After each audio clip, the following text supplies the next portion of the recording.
Vamos ahora a pedirle al Señor que nos bendiga en el estudio de su palabra y entonces vamos a entrar de lleno ya a estudiar nuestro tema de esta noche, que se titula La Gran Cadena Profética. Así que les invito a inclinar sus rostros para orar. Padre Celestial, en esta noche necesitamos desesperadamente la presencia de tu Santo Espíritu. Pedimos, Señor, que abras nuestra mente para que podamos entender y abras nuestro corazón para que podamos recibir y nos capacites para compartir este glorioso mensaje. Gracias te damos por todos los que han venido. Te ruego, Señor, que tú bendigas a cada persona reunida acá, cada persona que está viendo el live streaming, cada persona que verá esta programación por televisión y en DVD, que pueda causar un impacto en el alma. Gracias, Padre, por escuchar nuestra oración, pues te lo imploramos en el precioso nombre de Cristo, nuestro Salvador. Amén. En la historia de la iglesia cristiana se han propuesto muchos candidatos, como el cumplimiento de la profecía del cuerno pequeño de Daniel 7 y la bestia de Apocalipsis, el capítulo 13.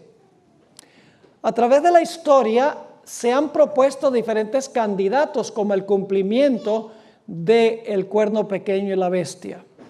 Entre esos candidatos que se han propuesto está, por ejemplo, Benito Mussolini, el gran dictador de Italia, por ahí a principios del siglo XX. Otros han pensado que posiblemente podía ser Adolf Hitler. Otro candidato que se propuso fue el Ayatollah Khomeini.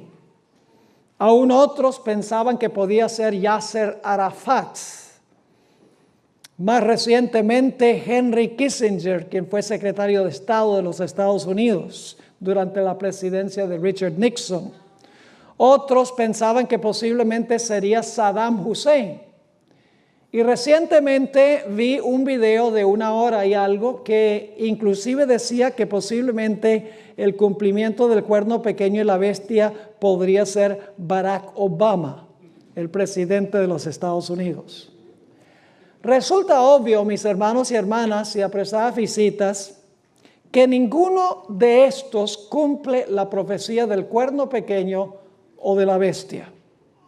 No tenemos que conjeturar, no tenemos que adivinar en cuanto a quién está representado por el cuerno pequeño y por la bestia.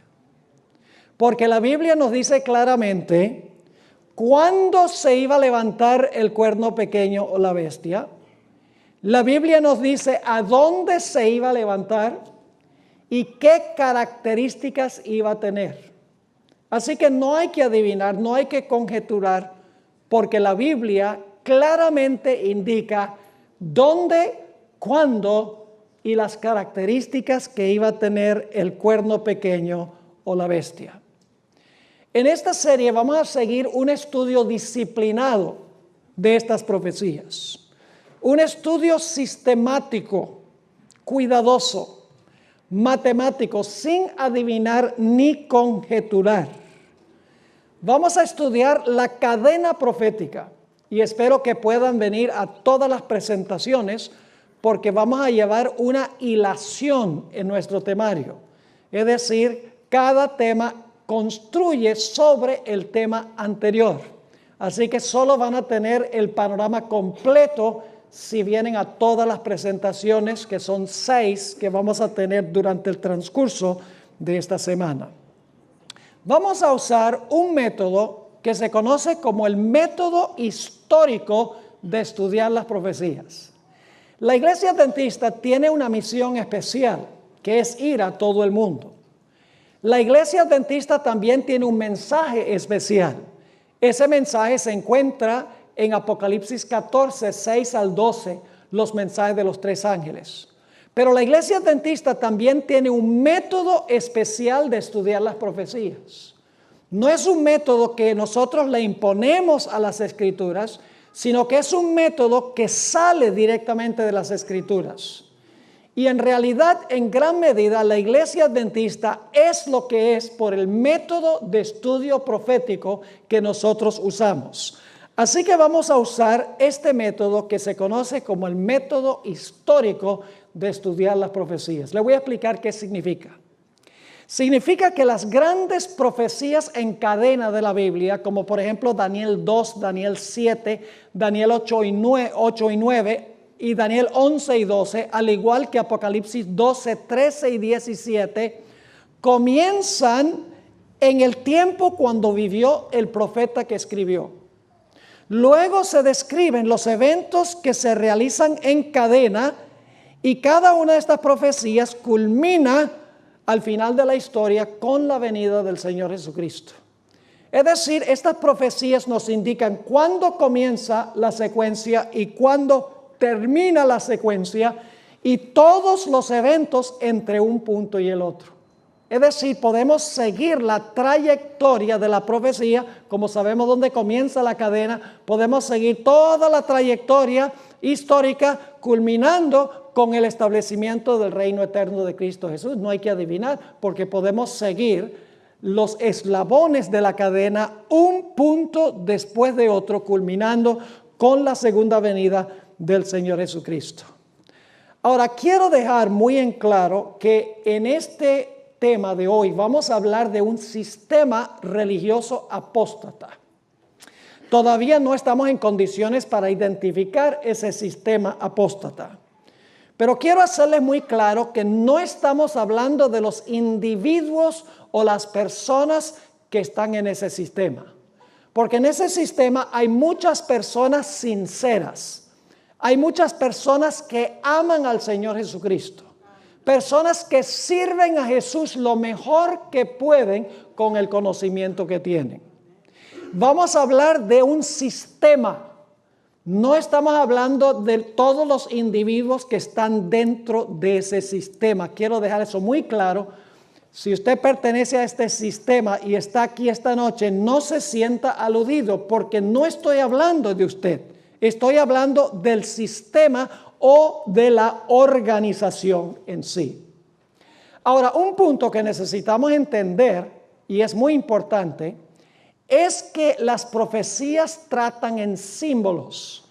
Es decir, que el lenguaje de las profecías no se puede tomar literalmente. Tenemos nosotros que interpretar los símbolos, tenemos que descifrar los símbolos, descodificar los símbolos y ver qué es lo que significan. Así que vamos a notar una profecía esta noche muy bien conocida por muchos adventistas, pero posiblemente no tan bien conocida por algunos de los que están asistiendo aquí esta noche. Les invito a ir en sus Biblias a Daniel el capítulo 7. Daniel el capítulo 7. Y vamos a estudiar este capítulo, no cada detalle, pero vamos a tener un cuadro completo cuando terminemos de estudiar esta profecía significativa. Vamos a empezar en Daniel el capítulo 7 y el versículo 1 y 2. En el primer año de Belsasar, rey de Babilonia, tuvo Daniel un sueño y visiones de su cabeza mientras estaba en su lecho. Luego escribió el sueño y relató lo principal del asunto. Así que Daniel tiene un sueño profético, está dormido. Y entonces cuando se despierta, él escribe lo que él vio en el sueño. Ahora, ¿qué fue lo que vio? Noten el versículo 2. Daniel dijo, miraba yo en mi visión de noche, y he aquí que los 4 vientos del cielo combatían en el gran mar. Ahora tenemos 2 símbolos en el versículo 2. Tenemos vientos y tenemos el mar. Ahora no debemos pensar que esto está hablando de un huracán en alguna parte o que está refiriéndose al Océano Pacífico aquí al lado de San Diego, porque estamos tratando con símbolos. Los vientos representan guerras. Los vientos representan guerras o conflictos entre naciones. Ustedes recuerdan, por ejemplo, en Apocalipsis 7 y el versículo 1 al 3 dice que hay 4 ángeles que están parados a los 4 ángulos de la tierra y están reteniendo los vientos para que no venga la destrucción. Pero dice la Biblia que cuando suelten los vientos, viene un conflicto en el planeta como nunca se ha visto en la historia. Naciones levantándose contra naciones, una contra otra, en una forma como nunca se ha presentado antes. Así que vientos representan guerras. Lo que vamos a ver es que se van a levantar naciones en medio de conflictos y de guerras. Pero ¿qué significa el mar en Daniel 7? Otro símbolo. Vamos en nuestras Biblias a Isaías 17. No pierdan su lugar en Daniel 7 porque vamos a estar allí la mayor parte del tiempo. Isaías 17:12 nos explica qué representa el mar. La Biblia es muy clara. Isaías 17 y el versículo 12. Dice allí, hay multitud de muchos pueblos que harán ruido como estruendo del mar. ¿Qué representa el estruendo del mar? ¿Qué cosa?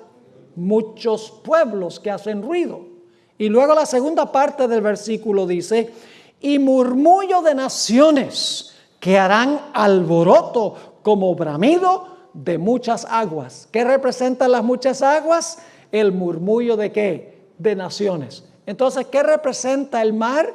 El mar representa revoltijo o conflicto entre ¿qué? Entre naciones. Así que Daniel está viendo en el capítulo 7 que los vientos están combatiendo, hay guerras y en medio de las guerras vamos a encontrar que se van a levantar naciones y esas naciones van a estar en conflicto. Ahora vamos a notar el versículo 3 de Daniel 7, versículo 3. Ahora Daniel contempla el mar y se da cuenta que del mar surgen 4 bestias. Dice allí en el versículo 3, y 4 bestias grandes, diferentes la una de la otra, subían del mar. Usen su imaginación. Ahora 4 bestias van a levantarse del mar, no todas al mismo tiempo, sino una después de otra, es decir, consecutivamente una después de otra. Ahora surge la pregunta, ¿qué representan estas 4 bestias? Ya hemos mencionado que son naciones, pero no tenemos nosotros que adivinar para saber qué representan. Porque el mismo libro de Daniel nos explica qué representan estas 4 bestias. Vamos a Daniel 7:17, a donde se explica qué representan las 4 bestias. Dice en el versículo 17, estas 4 grandes bestias son, ahora viene la explicación, 4 reyes que se levantarán en la tierra. Ahora, debemos entender que no son reyes individuales, sino que son en realidad reinos, porque los reinos son gobernados por reyes. Y ustedes dicen, ¿cómo sabemos, pastor, que no son solamente reyes individuales, sino que son 4 reinos? Por 2 razones. Número 1, en Daniel 2, donde habla de la imagen que vio Nabucodonosor, los metales de la imagen, Dios le dice a Nabucodonosor, tú eres la cabeza de oro. Y luego le dice, pero después de ti se levantará otro reino. Así que Nabucodonosor gobernaba sobre un ¿qué? Sobre un reino. Rey y reino son intercambiables. Y luego en Daniel 7:23 dice claramente que la 4ª bestia es un 4º reino que gobernará sobre la tierra. Así que si la 4ª bestia es un 4º reino, las otras bestias también deben representar ¿qué? Deben representar reinos. Ahora, no debe sorprendernos que se usen bestias para representar reinos, porque aún hoy en día las naciones tienen mascotas. Yo pregunto, ¿cuál es la mascota de los Estados Unidos? El águila. ¿Y de México? El águila también, exactamente. ¿Cuál es la mascota de Rusia? El oso, muy bien. ¿Cuál es la mascota de Inglaterra? El león. ¿Cuál es la mascota de la China? El dragón, muy bien. Ve que no es raro que naciones se comparen con bestias, porque aún hoy en día las naciones tienen su mascota. Es decir, estas 4 bestias representan 4 naciones que se iban a levantar una después de otra secuencialmente. Ahora vamos al versículo 4 y vamos a ver la primera bestia. Dice, la primera era como león y tenía alas de águila, un león que volaba, en otras palabras, un león veloz. Dice, yo estaba mirando hasta que sus alas fueron arrancadas, mejor dicho, antes volaba y ahora dejó de volar. Y dice, y fue levantado del suelo y se puso enhiestas sobre los pies a manera de hombre y le fue dado corazón de hombre. Y ustedes dicen, ¿qué reino podría representar el león? No tenemos que adivinar. En la antigua Babilonia que construyó Nabucodonosor, en todas las entradas principales de la ciudad de Babilonia habían esfinges de leones. Es decir, Babilonia se identificaba en sus entradas por leones. No solo eso, sino que en Jeremías, el capítulo 51 y el versículo 38, no podemos leer todos los versículos, pero los pueden anotar. En Jeremías 51, 38 y también el capítulo 50 y el versículo 44, dice que Babilonia es un león. Es decir, el profeta Jeremías, que vivió inmediatamente antes que se levantara Babilonia, dice claramente que el león representa el reino de Babilonia. Ahora, el león cuando tenía alas salía para conquistar, tenía corazón de león. Pero llegó un momento en que se le sacó el corazón de león y ahora le quedó un corazón de hombre. ¿Cuánta valentía tiene un león con corazón de hombre? No mucha. Y en vez de volar para conquistar, ¿qué pasa? Deja de conquistar porque sus alas le son arrancadas. Es decir, Babilonia no iba a gobernar para siempre. Babilonia iba a caer. Es lo que dice la profecía. Ahora, es importante notar entonces dónde comienza la secuencia de Daniel 7. ¿Con qué reino comienza Daniel 7? Con Babilonia. ¿Cuál sería la fecha? Yo pregunto, ¿Daniel vivió en Babilonia? Sí. Daniel 7 comienza, hermanos y hermanas, en el reino donde vivía Daniel. Tenemos el punto de comienzo de la gran cadena profética, es Babilonia. El año 605 a.C. es la fecha del inicio del reino de Babilonia. Pero Babilonia no perduró. Porque nos dice en Daniel 7 y el versículo 5, si tienen sus Biblias ahí, Daniel 7 y el versículo 5, dice, he aquí otra segunda bestia, semejante a un oso, la cual se alzaba de un costado más que del otro. Era un oso chueco. Yo no sé si usted usa esa palabra o no. Era un oso que en un lado estaba más alto que en el otro lado. Y tenía en su boca 3 costillas. ¿De qué animal creen ustedes que eran las costillas? Pues del león, lógicamente. Tenía 3 costillas entre los dientes y le fue dicho así, levántate, devora mucha carne. Ahora, ¿qué representa esta segunda nación? No cabe duda de que esta segunda nación representa a los medos y a los persas. Y usted dice, pastor, ¿cómo sabe eso? Ni siquiera hay que leer los libros de historia para saber eso. Porque el mismo libro de Daniel nos dice que el siguiente reino fue el reino de Medo-Persia. Y ustedes dicen, ¿verdad? Daniel mismo dice eso en el capítulo 5. ¿Ustedes recuerdan cuando Belsasar estaba celebrando su banquete la última noche de Babilonia? Y los medos y los persas estaban reunidos fuera de la ciudad de Babilonia y se apareció un dedo escribiendo sobre la pared, que era el dedo de un ángel, y escribió, Mene, mene, tekel uparsin, tu reino es partido y es dado a los medos y a los persas. Y esa misma noche cayó Babilonia y comenzaron a gobernar los medos y los persas. Es decir, Daniel 5 nos dice ya cuál es el oso. Es el reino que conquistó el reino de ¿qué? El reino de Babilonia. Ahora, ustedes notarán que dice que el oso estaba más alto en un lado que en otro. ¿Qué significa eso? Para entenderlo plenamente necesitamos ir a Daniel 8. Ahora, no vayan allá, manténganse en Daniel 7. Yo solamente les voy a describir porque no disponemos del tiempo para leer todos los versículos. Pero en Daniel 7 en Daniel 8 tenemos un carnero. Y ese carnero dice que tiene 2 cuernos, pero uno de los cuernos era ¿qué? Más alto que el otro, y el más alto salió de último. ¿Me están captando el cuadro? ¿Lo tienen en su mente? Un carnero, 2 cuernos, uno más alto que el otro, y el más alto salió de último. Y usted dice, bueno, ¿qué representa ese carnero con 2 cuernos y un cuerno más alto que el otro? Como el oso estaba en un lado más alto que en otro. Porque el oso tenía 2 lados, pero uno era más alto que el otro. No hay que adivinar. Porque en Daniel 8:20 dice claramente que el carnero representa los medos y los persas.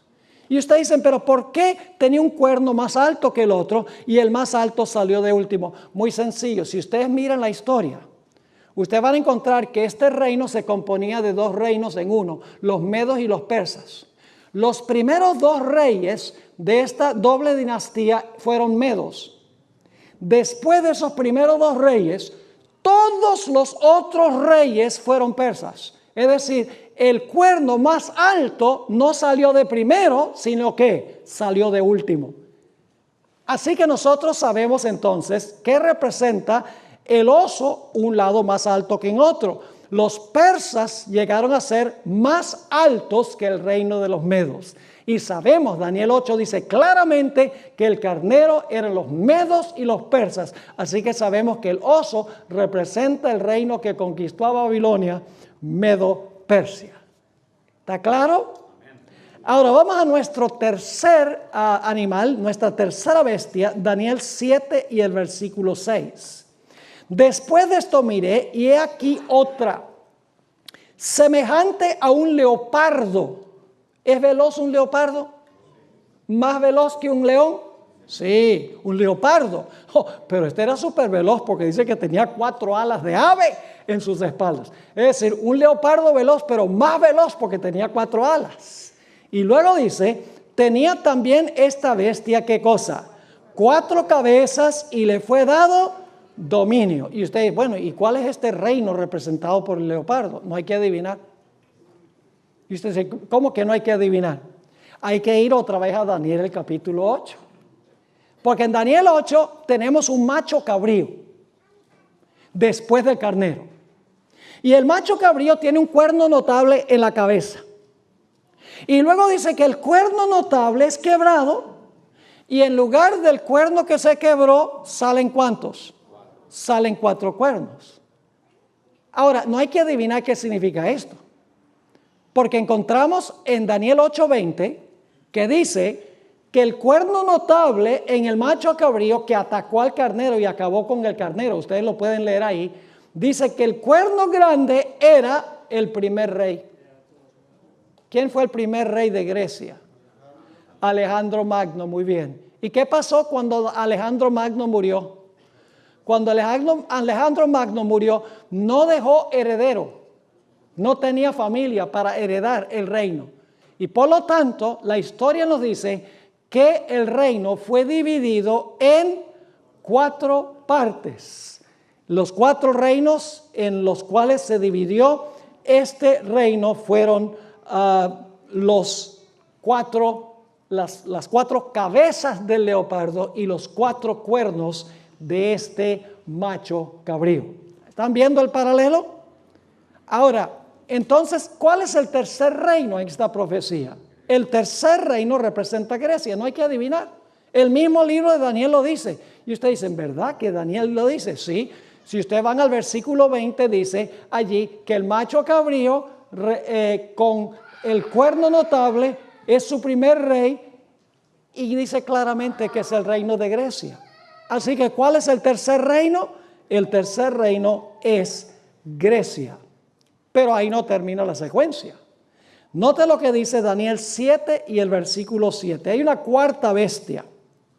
Después de esto miraba yo en las visiones de la noche, y he aquí la cuarta bestia, espantosa y terrible, y en gran manera fuerte, la cual tenía unos dientes grandes de hierro, devoraba y desmenuzaba, y las sobras hollaba con sus pies, y era muy diferente de todas las bestias que vi antes de ella, y tenía 10 cuernos.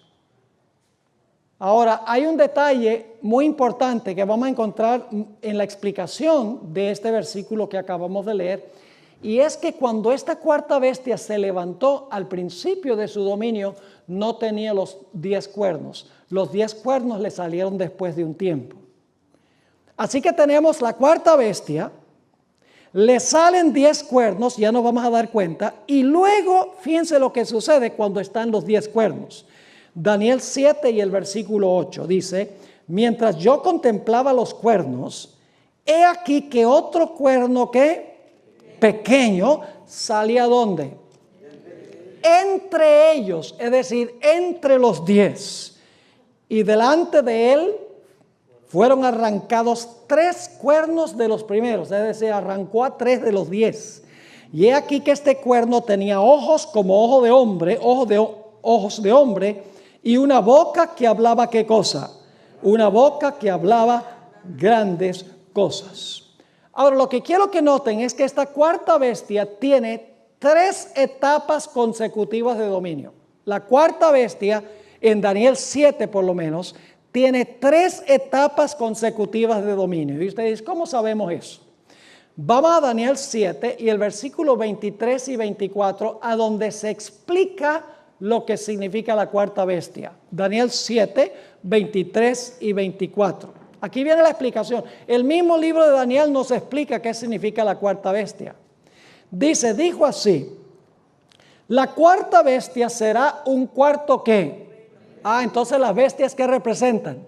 Reinos, muy bien. La cuarta bestia será un cuarto reino en la tierra, el cual será diferente de todos los otros reinos, y a toda la tierra devorará, trillará y despedazará. Y los 10 cuernos significan, ahora escuchen con cuidado, y los 10 cuernos significan que de aquel reino se levantarán 10 reyes o reinos. Yo pregunto, para que se puedan levantar los 10, ¿ya el reino tiene que existir? Dice, de ese reino salen 10. Para salir los 10, ya el reino tiene que existir. Es decir, la primera etapa es la cuarta bestia sin cuernos. Luego, en algún momento posterior a cuando se levantó, le salen en la cabeza ¿qué cosa? 10. Pero esa es solo la segunda etapa. Noten la tercera. Sigue diciendo en la última parte del versículo 24, y tras ellos, ¿qué significa tras ellos? Después de los 10 se levantará otro, el cual será diferente de los primeros, y a 3 reyes o a 3 reinos que va a ser, derribará. ¿Tienen claro en su mente que hay 3 etapas de la cuarta bestia? La cuarta bestia sin cuernos. En algún momento posterior a su levantamiento le salen 10. Y luego, después que están los 10, ¿sale qué? Sale un cuerno pequeño. Ahora, ¿qué representa el cuerno pequeño? Tenemos que buscar qué características tiene. Voy a compartir con ustedes 7 características del cuerno pequeño. Pero antes quiero preguntarles, ¿qué reino representa la cuarta bestia? No hay que adivinar. La misma Biblia nos explica cuál es la cuarta bestia. Yo pregunto, ¿qué imperio gobernaba cuando nació Jesús? Roma. ¿Y cuál reino existió antes de que existiera Roma? Grecia.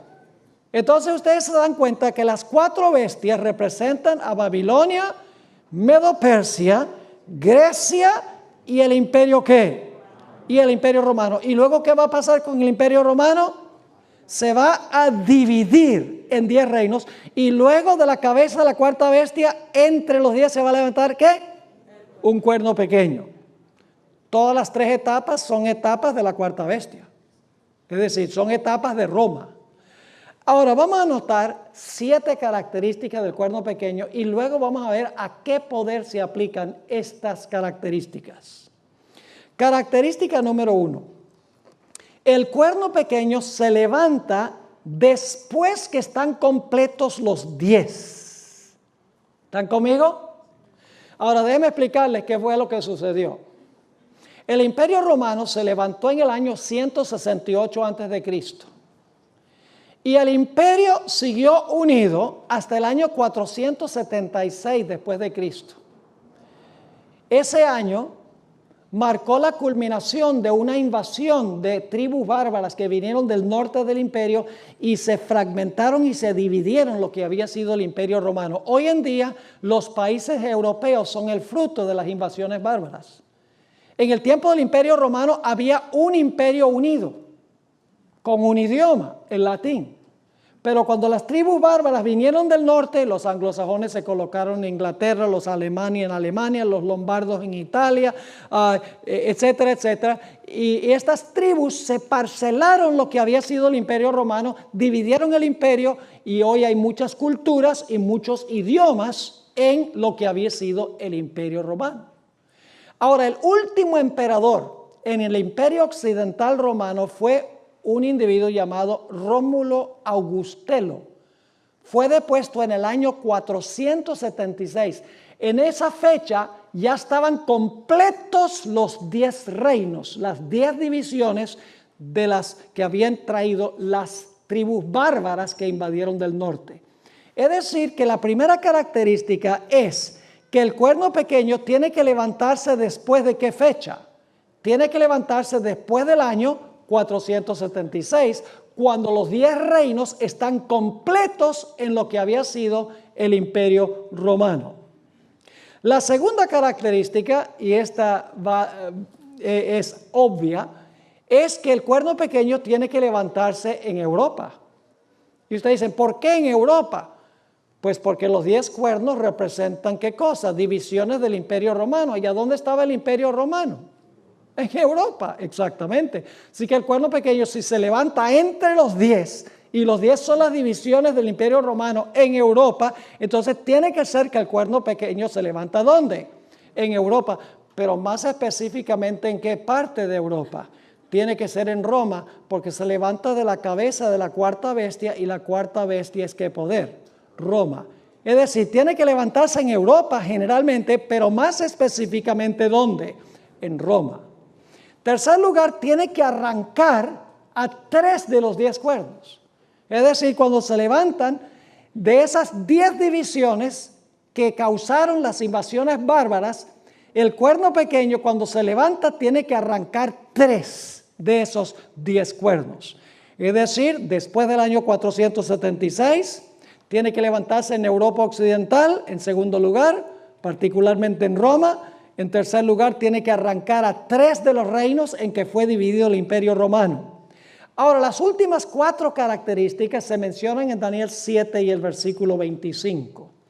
Dice allí en el versículo 25, y hablará palabras contra el Altísimo. Apocalipsis identifica esas palabras como blasfemias. Vamos a estudiar Apocalipsis 13 mañana, los primeros 10 versículos. Ahí dice que la bestia hablaba grandes cosas y blasfemias. Es decir, el cuerno pequeño, las grandes palabras son blasfemias. Dice, hablará palabras contra el Altísimo. Esa es la característica número 4. A los santos del Altísimo quebrantará. Esa es la característica número 5. Iba a perseguir a los fieles de Dios. La característica número 6 es que este cuerno iba a pensar inclusive que podía cambiar los tiempos y la ley de Dios.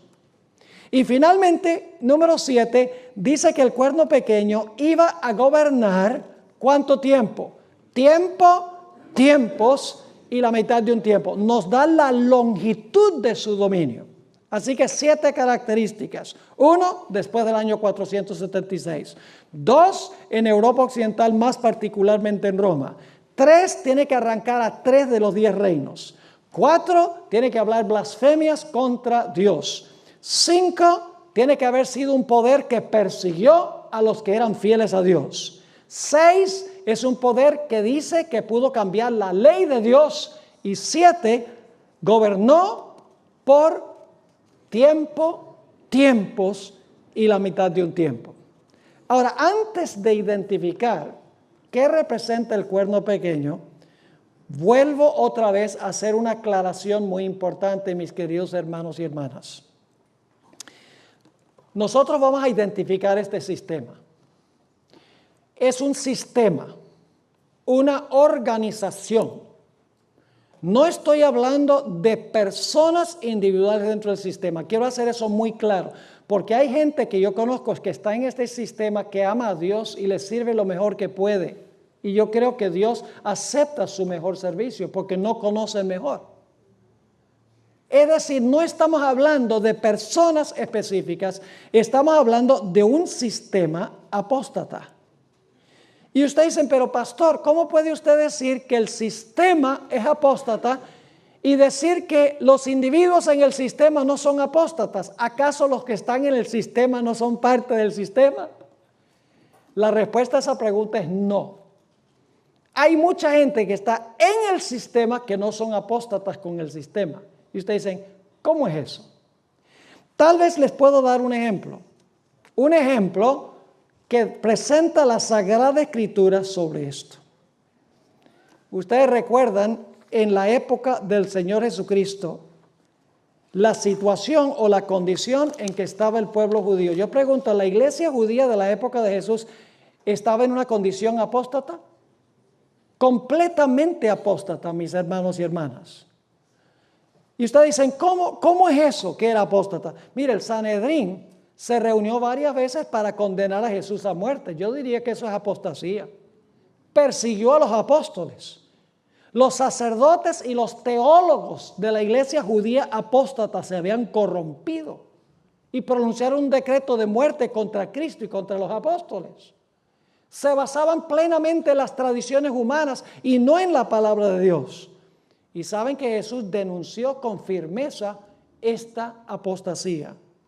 Jesús se refirió a los líderes de este sistema apóstata con nombres no muy halagadores.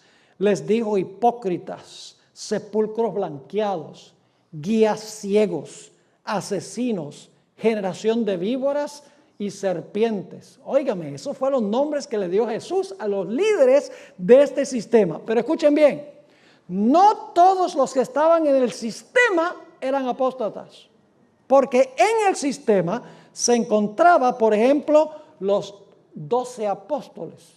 Eran parte del sistema, estaban en el sistema, pero no eran apóstatas. En el sistema estaba Nicodemo, que llegó a ser un gran seguidor de Jesús. En el sistema estaba José de Arimatea, quien le dio un sepulcro a Jesús para ser sepultado. En el sistema estaba el sabio Gamaliel, que dijo, no maten a Pedro y a Juan, porque si esto es de Dios, no lo van a poder detener. Si no es de Dios, va a desaparecer solo. Inclusive en ese sistema se encontraba Saulo de Tarso, el perseguidor de la iglesia. Es decir, aunque el sistema era apóstata, tenía personas en el sistema que en realidad eran sinceros y cuando fueron llamados salieron del sistema y se unieron al cristianismo, se unieron a la iglesia de Dios. Y en Hechos 6 y el versículo 7 dice que después del Pentecostés una muchedumbre de sacerdotes inclusive abandonaron este sistema apóstata y se unieron a la iglesia cristiana. Así que en esta noche vamos a identificar este sistema. No se sienta aludido si usted está en este sistema, porque yo creo que si usted está aquí es porque sincero de corazón, ama a Dios. Tal vez no conoce todo lo que vamos a compartir esta noche, pero lo que voy a compartir es por amor a ustedes, no es porque les tengo odio o porque no los quiero, sino porque la verdad es supremamente importante, mis queridos hermanos y amigos. Ahora vamos a ver entonces qué sistema cumple la profecía del cuerno pequeño. Hay un solo poder, mis queridos hermanos y hermanas, que cumple esta profecía, y es el papado romano. No dije la iglesia católica como iglesia, no. Estoy hablando del papado, que es una unión de la iglesia con el Estado. Esto lo vamos a estudiar en noches subsiguientes. Vamos a ampliar mucho más este asunto. El cuerno pequeño representa el sistema papal. Y ustedes dicen, pastor, ¿cómo puede decir eso? Bueno, hay que mirar las características para ver a qué sistema le cuadran las características. Vamos a examinar cada una de las 7. El Imperio Romano, como yo les mencioné, quedó dividido en el año 476, cuando el último emperador fue depuesto en el Imperio Occidental Romano, su nombre Rómulo Augustelo. ¿El papado será que se levantó después del año 476? Sí, mis hermanos y hermanas. En el año 538, el emperador Justiniano, quien ahora gobernaba en el oriente, se había ido del occidente, de lo que había sido el Imperio Romano, se había ido a Constantinopla, dio un decreto de que el obispo de Roma o el papa debía ser soberano de todas las iglesias en el oriente y también en el occidente. Es decir, después del año 476, el papado por decreto imperial en realidad ascendió al poder. 538 es después del año 476. Yo pregunto, ¿el papado tiene su sede en Europa Occidental? Esa es la segunda característica. ¿Es un poder romano, sí o no? ¿Cuál es el nombre de esa iglesia? Iglesia Católica Apostólica Romana. ¿Cuál es su localidad geográfica? Roma. ¿Cuál es su idioma oficial? Latín. ¿Qué clase de números usa? Números romanos. Mucha de su religión viene del paganismo del Imperio Romano. Por ejemplo, la observancia del domingo, el día del sol, no viene de la Biblia. En ninguna parte de la Biblia dice que se debe observar el domingo, el día del sol. La Biblia dice que debe ser el sábado. Pero el papado heredó del paganismo romano el día de reposo del domingo. Si ustedes van al Vaticano, la arquitectura es ¿qué cosa? ¿Arquitectura moderna? No, es arquitectura ¿qué? Romana. Es más, ¿saben ustedes cómo se llamaba el emperador? Uno de los nombres era Sumo Pontífice, Pontifex Maximus. Yo pregunto, ¿el Papa heredó ese título también? ¿Se le llama Sumo Pontífice o Pontifex Maximus? Sí. Yo podría tomar tiempo para leer montones de citas de historiadores, tanto protestantes como católicos, que dicen claramente que el papado heredó lo que había sido los remanentes del Imperio Romano. Es decir, la primera característica se levantó después del 476. La segunda característica es que se levantó en Europa Occidental, más específicamente en Roma. Ahora, ¿qué diríamos de la tercera característica? ¿Será que el papado arrancó a 3 de los 10 reinos en que se había dividido Europa? Sí, señor. Entre los reinos de Europa había 3 reinos que eran heréticos, es decir, eran rebeldes a la iglesia de la época. Esos 3 reinos enseñaban que Jesús no era eterno Dios, sino que el Señor Jesucristo fue un ser creado, la primera criatura de Dios. Se conoce como el arrianismo. Y la iglesia romana apeló a los emperadores para que desarraigaran a estos 3 reinos rebeldes. En el año 493 cayeron los érulos. No hay una sola nación en Europa que descienda de los érulos, porque Daniel 7 dice que iban a ser arrancados de raíz. Luego en el año 534 cayeron los vándalos. Tampoco hay ningún reino en Europa que descienda de los vándalos. Fueron arrancados de raíz.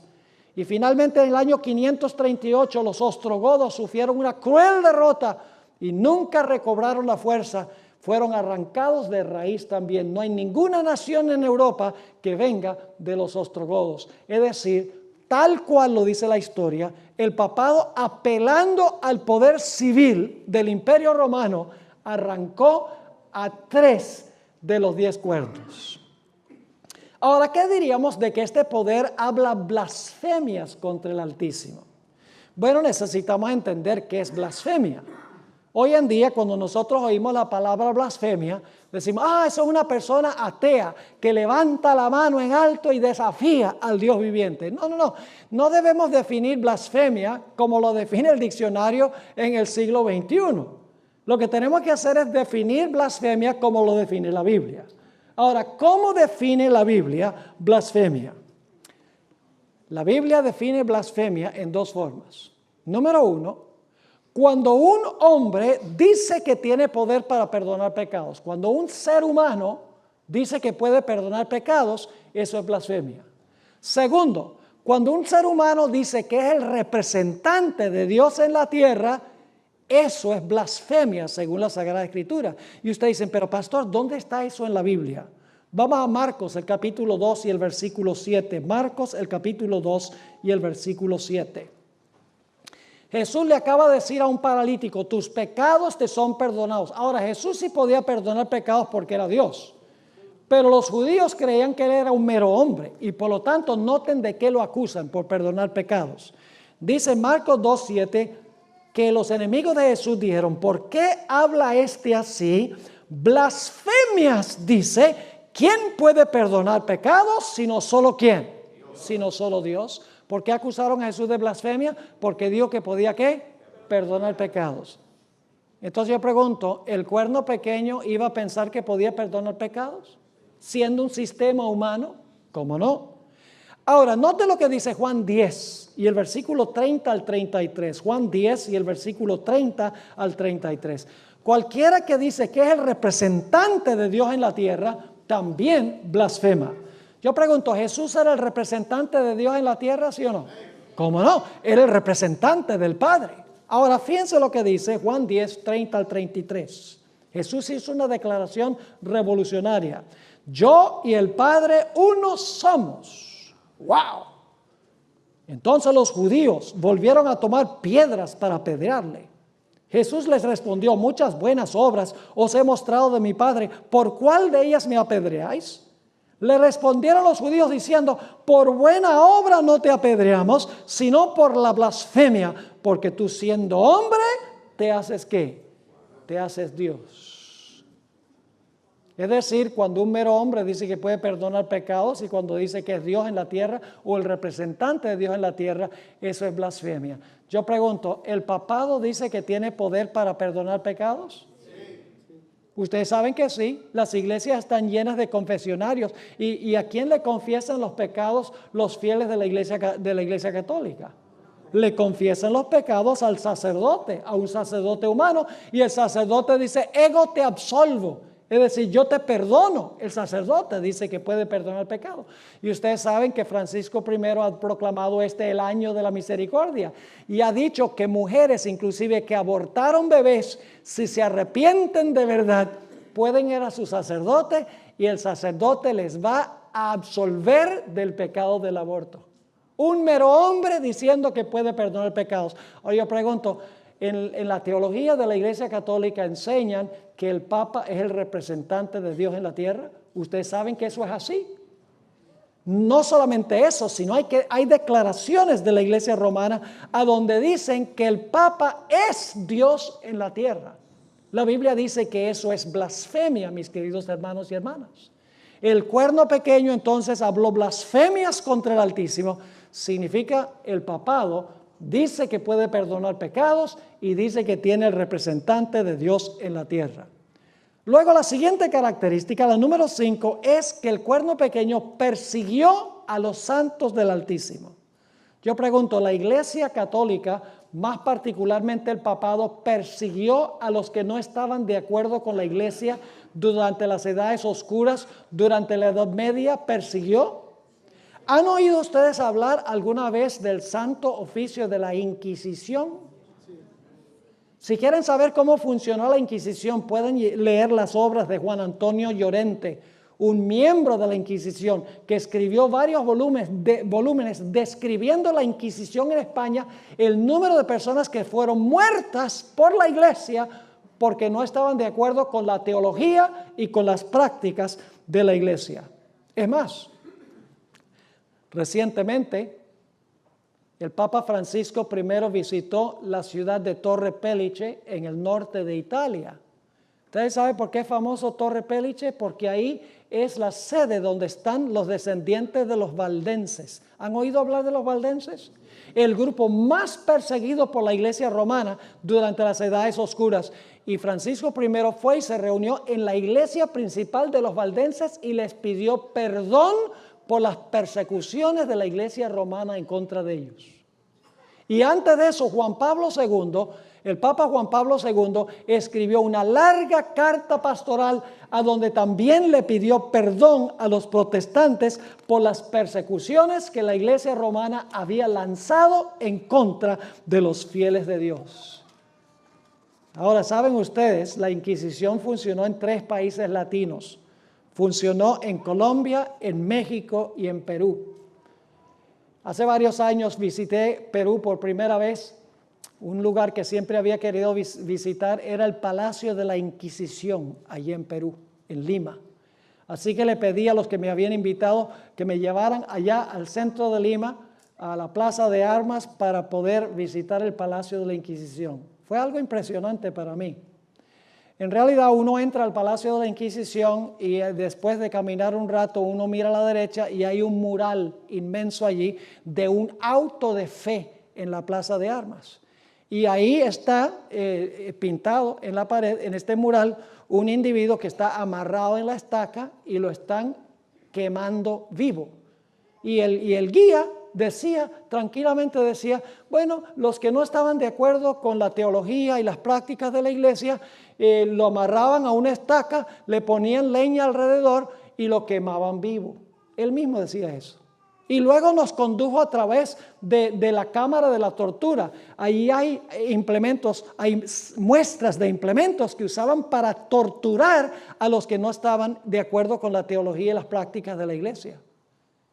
Yo me quedé impresionado al ver, cuando uno entra, uno mira primero al lado derecho, luego entonces en el otro lado, y en el otro lado antes de salir, están todos los implementos que se usaban para torturar a la gente solamente porque no creían como creía la iglesia, solamente porque no practicaban lo que practicaba la iglesia. Eso no se puede borrar de la historia. El papado fue un poder perseguidor y la profecía dice que iba a perseguir a los santos del Altísimo. Y ustedes dirán, bueno, pero el papado dice que ha cambiado la ley de Dios. ¿Cómo no? Déjenme mencionar 2 formas en que ha procurado hacerlo. Si ustedes van a la Biblia católica, ustedes van a encontrar que el segundo mandamiento está en la Biblia católica. El segundo mandamiento dice, no te harás imagen ni ninguna semejanza, no te inclinarás a ellas ni las honrarás. Es decir, el segundo mandamiento de la Biblia católica dice, no hagas imágenes y no te inclines ante las imágenes. Pero si van a los catecismos de la Iglesia Católica, que es lo que se le enseña a los creyentes, los niños y los adultos que se convierten al catolicismo, ustedes van a encontrar que en los catecismos desaparece el segundo mandamiento. No está. Y claro, si usted saca un mandamiento, usted termina con 9 y todo el mundo sabe que son 10. Entonces lo que hace la Iglesia romana es, como sacan el segundo mandamiento, entonces dividen el 10º mandamiento en 2 y dicen el 9 es no codiciarás los bienes de tu prójimo y el 10 no codiciarás la mujer de tu prójimo. Pero mis hermanos y hermanas, codicia es un solo mandamiento, no son 2. Pero como sacan el segundo en los catecismos, el resultado es que terminan con 9 y tienen que dividir el 10º mandamiento en 2. Yo pregunto, ¿por qué creen ustedes que en los catecismos no aparece el segundo mandamiento? Porque si le están enseñando a un niño el catecismo y está el segundo mandamiento, el niño va a decir, pero ahí dice no te hagas imagen ni te inclinarás a ella, ¿y por qué tenemos tantas imágenes en la iglesia? Entonces no conviene. Y por eso se desenfatiza ese mandamiento.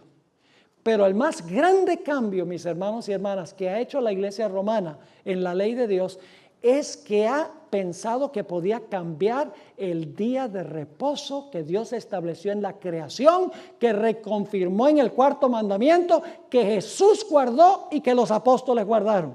El santo sábado del Señor, el 7º día de la semana, la Biblia dice que es el sábado de Jehová tu Dios. Pero la iglesia romana, ¿qué día dice que es el día de reposo? Dice el domingo es el día de reposo. Y el Papa Francisco I recientemente ha adoptado 3 causas que son causas con las cuales concuerda casi todos los líderes del mundo. Número 1, eliminar la pobreza del planeta para el año 2030. Número 2, resolver el problema del cambio climático. Y número 3, salvar la integridad de la familia. Y las 3 cosas las ha conectado con el domingo. Por ejemplo, él dice, la integridad familiar. Ay, la familia trabaja tan duro durante la semana, no tienen ni un momento ni siquiera para relacionarse como familia, no tienen tiempo para adorar ni nada. Necesitan un día de la semana para adorar como familia. Y a que no adivinan qué día es ese. El domingo. Y luego dice, el problema del cambio climático es algo muy serio. Hay que salvar el planeta, hay que darle un día de descanso, aunque sea el planeta. A que no adivinan cuál día es. El domingo. Y luego entonces dice, ay, los pobres, los capitalistas lo tienen todo pisoteado, trabaja 7 días a la semana, no tiene días para descansar, los pobres necesitan un día de reposo. ¿A que no adivinan cuál es el día de reposo? El domingo. Y yo no estoy especulando, lo ha dicho él. Públicamente ha dicho que esas 3 causas están conectadas con el domingo. Pero ustedes me perdonan, mis hermanos y hermanas, en realidad, el día para descansar, los que están trabajados y cargados, es el sábado. El día para dejar descansar la ecología es el sábado. El día en que la familia debe reunirse es el sábado, porque Adán y Eva fueron creados el 6º día y el 7º día fue el día de la familia. Así que esta idea de que el domingo es el día de reposo es algo que ha sido cambiado por la iglesia romana. Entonces yo pregunto, ¿con qué sistema se cumplen estas características? Con el poder papal. Tenemos una última característica. ¿Cuánto tiempo iba a gobernar este cuerno pequeño? Tiempos, y la mitad de un tiempo. Y dice, pastor, eso sí es raro. ¿Qué es eso? Bueno, primero definamos qué significa la palabra tiempo. Tiempo es año. Y usted dice, ¿cómo sabe eso? Porque Daniel mismo nos dice. ¿Recuerdan cuando Nabucodonosor enloqueció? Cuando Nabucodonosor enloqueció, Dios le dijo, 7 tiempos pasarán sobre ti. ¿Qué significa eso? ¿7 qué? 7 años. Tiempo es años. Ahora, tiempo es un año. Tiempos sin calificativo significa 2. Es el dual. Van 3. Y medio tiempo sería ¿qué? La mitad de un año. Entonces, ¿cuántos años son? 3 años y medio. Pero ahora escuchen bien. ¿Es tiempo literal o es tiempo simbólico? Simbólico. ¿Cómo saben que es simbólico? Bueno, por ejemplo, si yo fuera a irme de San Diego, si fuera a volver en 3 años y medio para darles una serie, yo le digo, hermanos, no se preocupen que yo regreso en tiempos y la mitad de un tiempo. Dice, pastor, esa no es la clase de idioma que usa, es terminología simbólica. Todo en Daniel 7 es simbólico. El león es simbólico, el oso es simbólico, el leopardo es simbólico, el dragón es simbólico, los 10 cuernos son simbólicos, la boca que tiene el cuerno pequeño es simbólico, los ojos que tiene son simbólicos, todo es simbólico. Pero el tiempo no es simbólico, es literal. Así dicen algunos. No. El tiempo es simbólico. Y mañana vamos a estudiar, Dios mediante, esta última característica para luego introducir Apocalipsis capítulo 13. Y es que 3 años y medio realmente representa 1260 días y en las profecías un día equivale a un año. Es decir, este poder iba a gobernar 1260 años. ¿Les quedó claro lo que estudiamos esta noche? Ahora no se pierdan mañana, porque mañana vamos a estudiar. Vamos a empezar con tiempo es la mitad de un tiempo. Les voy a comprobar bíblicamente lo que les estoy diciendo. Y luego vamos a entrar a estudiar Apocalipsis, el capítulo 13. Y los versículos 1 al 10. Fascinante. Vamos a encontrar que la bestia de Apocalipsis 13 es el mismo cuerno pequeño de Daniel 7. Pero Apocalipsis 13 va a añadir detalles que no están en Daniel 7. ¿Les quedó claro lo que estudiamos esta noche? Muy bien. Inclinemos nuestros rostros para orar. Padre Celestial, te damos gracias por la claridad de tu palabra. Te damos gracias porque nos has mostrado la cadena profética. Babilonia, Medo-Persia, Grecia, el Imperio Romano, los 10 reinos y luego el cuerno pequeño, el poder papal, que nos lleva hasta 1798. Gracias porque no nos has dejado a oscuras. Gracias porque sabemos dónde estamos en el curso de la historia profética. Te ruego, Señor, que continúes bendiciendo nuestro estudio, que podamos entender que estamos viviendo en el último remanente del tiempo y que podamos prepararnos para lo que pronto estallará en este mundo. Gracias, Padre, por habernos acompañado y por escuchar y responder nuestra oración, porque te lo suplicamos en el nombre de Jesús. Amén.